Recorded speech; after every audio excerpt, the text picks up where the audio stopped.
जैसे निंदिया के संगे सपनवा रहे,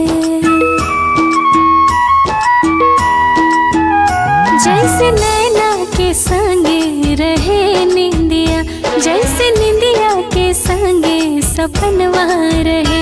उस ही दिलवा के धड़कन में हरदम, उस ही दिलवा के धड़कन में हरदम सास बनके ओ हमरा सजनवा रहे, सास बनके ओ हमरा सजनवा रहे, सास बनके ओ हमरा सजनवा रहे, सास बनके ओ हमरा सजनवा रहे।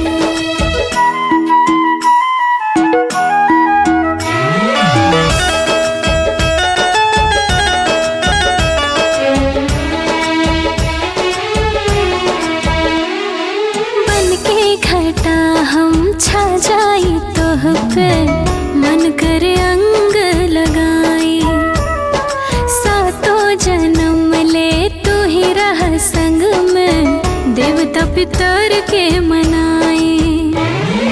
दुख हो चाहे सुख हो सजनी, हाथ में रखी हाथ, रूह में उतरल बाड़ू अब तू छूटी कैसे। हाँ जैसे धरती के संग आसमानवा रहे, जैसे दहिया के संगे परनवा रहे, उस ही दिलवा के धड़कन में हरदम सांस बनके ओ हमरा सजनवा रहे, सांस बनके ओ हमरा सजनवा रहे।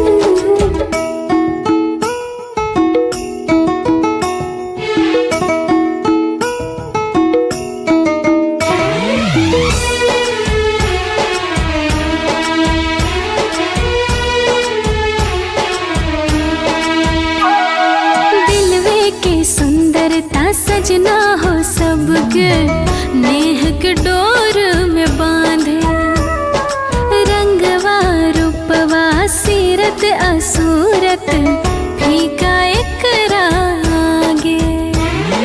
दिलवा के अतना अच्छा बाड़ू, दिल से तू जुड़ गईलू, साचे कहीं का हमरा मन के देवी तू बन गईलू। जैसे राम सिया जी की जोड़ी रही, जैसे राधा किशन के लगनवा रहे, उस ही दिलवा के धड़कन में हरदम सांस बनके ओ हमरा सजनवा रहे, सांस बनके ओ हमरा